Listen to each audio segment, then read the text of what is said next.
What is going on, guys? M.S.G 2005 Gundam here, and today I'm going to be reviewing the M.S.G Kotobukiya Exenith wing.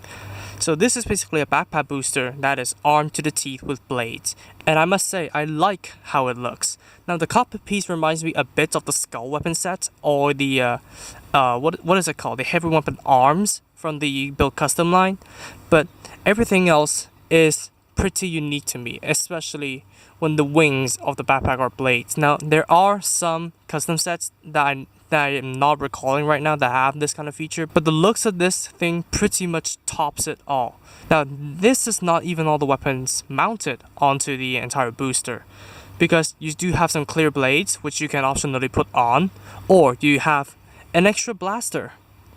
Of course, if you're not going to follow the official configurations, you can mount this onto the booster, but the official configuration left out one blaster. And in the end of the day, it's still for your own customization, so you can do whatever the hell you want.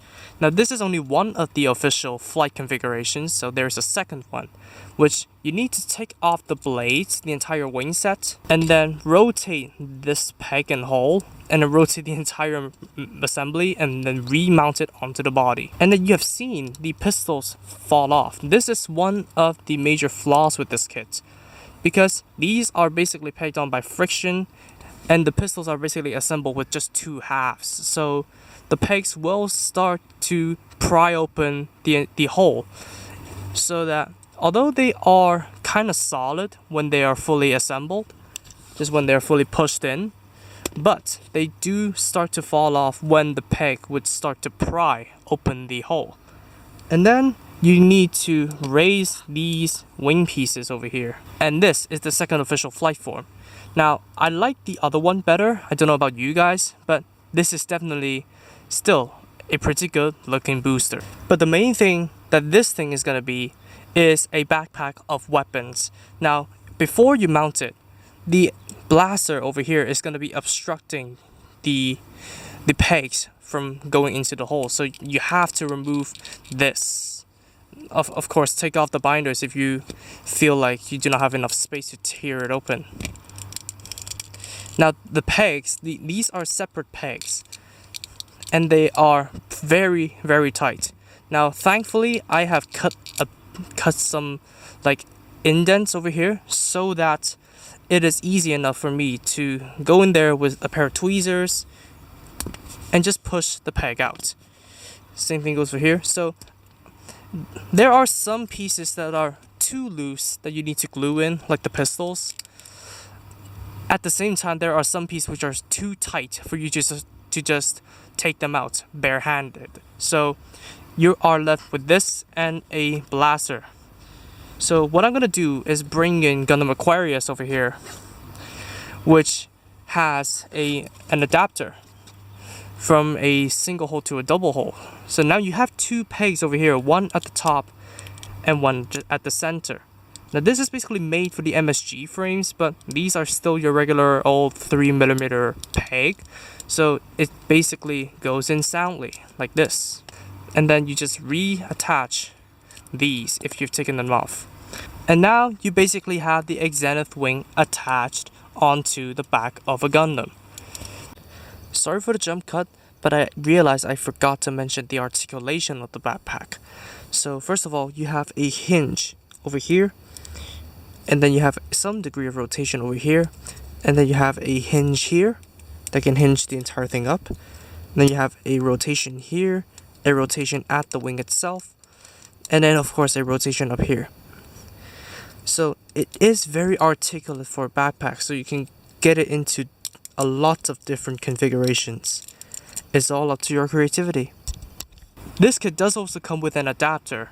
This is basically for attaching the Exenith wing onto the butts of the M.S.G frames, which has a square hole on the butt. But there are two pegs over here. So what I basically did, because this kit is entirely incompatible with Gundam frames, I took a few extra pieces from the Sky High wing set, and I basically trimmed the edges, and here you go. An adapter to plug onto your Iron Blooded Orphans kits. Now let's bring in Sagittarius, and yep, I basically created an adapter out of an adapter. So yep, this kit does come with something pretty useful if you have some extra pieces from extra kits. So you can create your own adapters to fit your own model kits, which is pretty good. So now I did mention about the blasters being left out. So what you can actually do is put these pegs into the blasters over here. And then there are a ton of hardpoints. These wings and binders are loaded with hardpoints. So you can basically plug these onto whatever hardpoint you like. And these are also using your standard 3mm peg and hole system. So whatever weapon that has a peg, you can basically plug it onto the Exenith wing with no issues whatsoever. So I did mention about these pistols falling off all the freaking time. You can actually house them inside of these larger binder pieces or blades. So you can form a larger blade at the same time. So now let's take a look at the weapons one by one. Of course you've seen the blasters. And then let me take off these blades just to show you guys in detail. So these blades are basically, I don't know what. You have a handle of the pistol, but then you also have an extra handle at the top for a blade right here. You have this thicker blade and you have this thin blade. The thin blade goes in here and then the thick blade goes here. So now it basically has an energy charge or anything of your imagination. So you can basically bring in any kit and allow them to hold it like this for some freaking reason. I don't know, the blades can emit beams for some reason. Or you can have them hold it straight with an awkward hilt. But that's just one of the combinations. The little blades of the pistol blades can also use the clear energy blades. So if I could get it in the sweet spot, there we go, there's the sweet spot, you can have it charged up. But then it also comes with this combiner over here, similar to the Double O Gundam with the G and Sword 2s. So what you can basically do is combine the two blades. So you just slide the pegs into the holes of the blades right here, and then put in the clear, and all of a sudden you have that awesome looking double-sided sword. But do not even think for a second that this cockpit piece is just going to be the medium to mount the entire backpack onto your Gundam, because in the instructions it showed that these pistols can be mounted onto here for whatever this freaking thing is.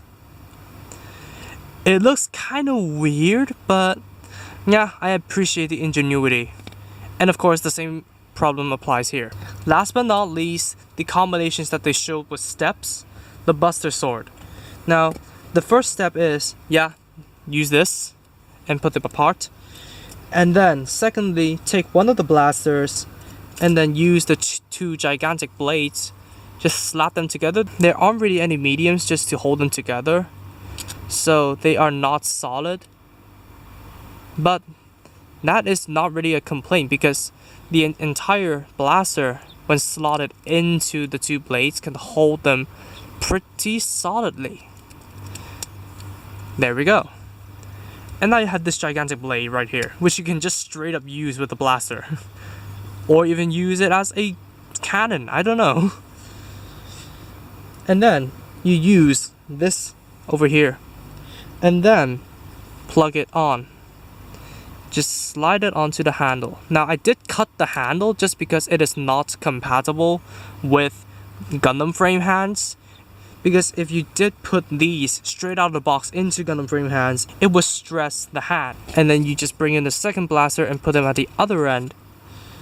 And then you use these two pegs over here, plug them into the blaster, and then put the entire cockpit piece right on. So here you have the Buster Sword assembled from the entire unit. And I had to say, it's a bit oversized for high grades, I had to say, but nonetheless, it still looks amazing. Now the only flaw with this is the kind of connections between the handle and the entire assembly over here, because the weight is just too much for it to just hold still. So yeah, it would tend to tilt and go out of place. But other than that, the looks are pretty cool. But those are the weapons that come with steps in the instruction manual. There are a ton of different combinations that you can make with this kit. I'm going to show 2 more that are not shown with steps in the instructions. First of all, it's just a regular blade. So basically you put these 2 blasters in, and then you just slide one of the gigantic blades into the side. Now of course the colors will look out of place, and then the weight issues will get to it. And since the second blade is not here to lock this blade into place, it would kinda be loose and eventually pop out. But this does look pretty cool. And last but not least, the bow, which is one of the major reasons I bought this thing.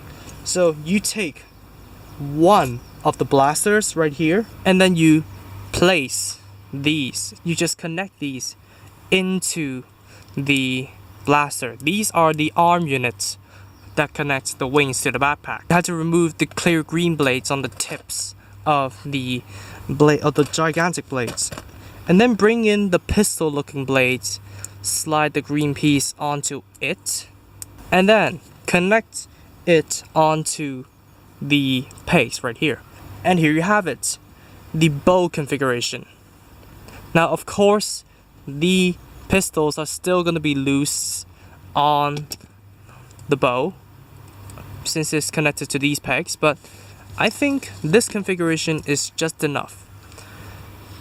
But then again, there are a million different combinations for you to find and discover with all of these hardpoints here. So yeah, these are just a few of the combinations shown. So for some final thoughts. Now on the cosmetic side of things, the booster form and all the weapon configurations look absolutely amazing. No matter it is the standalone weapons like the standalone blaster, the standalone blades, or the combined forms like this bow or the buster sword without the cockpit unit, because I can live without that. The weapons look absolutely amazing, but the big negatives come down to the practicality side of things. Because the pistols, for one, they cannot stay on the pegs that they're supposed to stay on, because either the peg would just pry open the hole and allow the pistol to fall off, or the friction would wear off so that the pistols would just fall out on their own. So, and then for 2, these things, the pegs to pegs connectors are way too tight. So you kind of had to shave these down if you want a comfortable experience with your Exenith wing. But then there is one problem exclusive to Gunpla alone. The handles are way too large for your average 1/144th hands, but then way too small for a 1/100th. So you kind of had to shave the handles down if you want to put this on your Gundams, like I did in my particular one. And of course there are a lot of stuff you need to do into this kit in general. For example, tightening up the pegs that house the pistols, and of course sanding down these pegs in order to make them looser for a more comfortable experience. But despite all of the bad points, I like this way above the Mega Slash Edge that I have. So I would definitely recommend you guys to pick this kit up, albeit with a few extra touches to make this more comfortable. But all that aside, this is definitely a good looking booster, and I would definitely recommend it to you all Gunpla customizers. So thank you all so much for watching this video. If you did like it, please be sure to drop a like, comment, and also subscribe for more Gunpla reviews, Gunpla news, and all that kind of stuff. Subscribe to the featured channels on my channel page if you haven't, and I'll see you all in the next video. Peace out guys. Bye bye.